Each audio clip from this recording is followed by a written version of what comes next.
ఒక్కసారి స్క్రీన్ మీద ప్లే అవుతున్న వీడియోని చూడండి. ఈ వీడియో కొంచెం డిస్టర్బింగ్గా ఉంటుంది, but please watch it.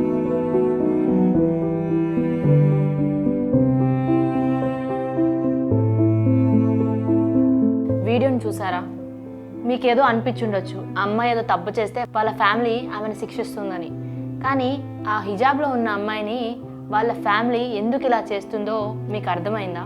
ఇస్లామిక్స్ rules ప్రకారం ఒక ఆడపిల్ల వాళ్ళు చెప్పిన మాటలు వినకపోయినా, రూల్స్ని ఫాలో అవ్వకపోయినా ఇలాంటి పనిష్మెంట్స్, ఇంకా చెప్పాలంటే దీనికైనా ఘోరమైన పనిష్మెంట్స్ ఉంటాయని మీకు తెలుసా?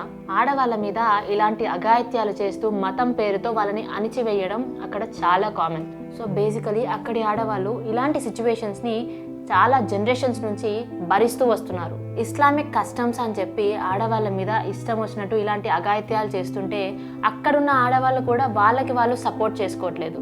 అసలు ఎందుకు ఇలా చేస్తూ ఉన్నారు? వీడియోలో చూసినట్టయితే మనకి హలాల్ అని కనిపిస్తుంది. అసలు హలాల్ అంటే ఏంటో మీకు తెలుసా? హలాల్ అంటే వాళ్ళు ఫుడ్ ప్రిపరేషన్ చేసే టైంలో ప్రేయర్ చేసి ఒక యానిమల్ని బలి ఇవ్వాలి. కానీ ఈ అమ్మాయి నేను హలాల్ చెయ్యను అన్నది. అంటే నేను బలి ఇవ్వను అన్నందుకు ఫ్యామిలీ అందరూ కలిసి తనను తిడుతూ కింద కూర్చోపెట్టి ఐరన్ రాడ్ని కాల్చి తన నాలికపై వాత పెట్టారు. అది సరిపోదన్నట్టు ఇంకా వీడియో తీసి సోషల్ మీడియాలో పెట్టారు. మీరు బ్యాక్గ్రౌండ్లో చూసినట్టయితే ఆడవాళ్ళు కూడా ఉన్నట్టున్నారు. వాళ్ళు మాట్లాడుతున్నారు, అది తప్పు, అలా చెయ్యకండి అని చెప్పడం మానేసి వాళ్ళు కూడా ఆ అమ్మాయిని దెప్పి పొడుస్తున్నారు, అదేదో పెద్ద నేరం అన్నట్టు. అయినా ఇలాంటి సిచ్యువేషన్స్ జరుగుతున్నప్పుడు ఆడవాళ్ళ కోసం నిలబడకపోతే ఇంకా మగవాళ్ళు మాత్రం ఇలాంటివి చెయ్యకుండా ఎలా ఆపుతారు? ఇలాంటి బార్బరిక్ రూల్స్ ఇస్లామిక్ రిలీజియన్లో చాలా కామన్. ఆడవాళ్ళని ఇలా హింసిస్తే వాళ్ళకి ఏమొస్తుంది? అయినా వాళ్ళ దేవుడు కూడా ఇలాంటి హింస చేయమని చెప్పడు. తప్పు చేస్తే శిక్షించాలి అంటారు, కానీ ఎలాంటి తప్పు లేకపోయినా ఇలా శిక్షించి దేవుడి పైన వేయడం కరెక్టా? ఇలా హింసిస్తూ మతం ఆచారాల పైన వేయడం కరెక్టా అని మీకు అనిపిస్తుందా? ఇలాంటి ఇంకొక ఘోరమైన సిచ్యువేషన్ బంగ్లాదేశ్లో జరిగింది.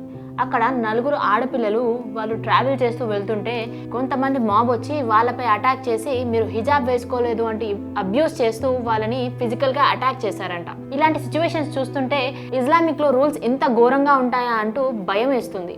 అయినా ఆడవాళ్ళలో చిన్న పెద్ద ఏం లేకుండా ఇలాంటి పనిష్మెంట్స్ ఇస్తూ ఇలా అబ్యూస్ చేస్తుంటే వాళ్ళు ఎందుకు తీసుకుంటున్నారు? అయినా ఆ రిలీజియన్లో ఉన్న మగవాళ్ళు రిలీజియన్ పేరు మీద చెప్పి ఇలాంటి సైకోయిక్ బిహేవియర్ని ఆడవాళ్ళపై రుద్దడం, వాళ్ళపై ఇలాంటి అఘాయిత్యాలు చేయడం ఎందుకు చేస్తున్నారో నాకు అర్థం అవ్వట్లేదు. ఇలాంటి సిచ్యువేషన్స్ని నేనైతే చాలా చూసా, కానీ చాలా బాధ కూడా అనిపించింది. ఇలాంటి రూల్స్ని పెడుతూ ఆడవాళ్ళని హింసించే వాళ్ళని మీరు చూస్తుంటే, అలాంటి స్టోరీస్ మీకు ఏమైనా తెలుసుంటే కామెంట్ సెక్షన్లో చెప్పండి. మీకు ఏదైనా టాపిక్ మీద డీటెయిల్డ్ కంటెంట్ కావాలంటే కామెంట్ చేయండి. And don't forget to subscribe unfiltered media.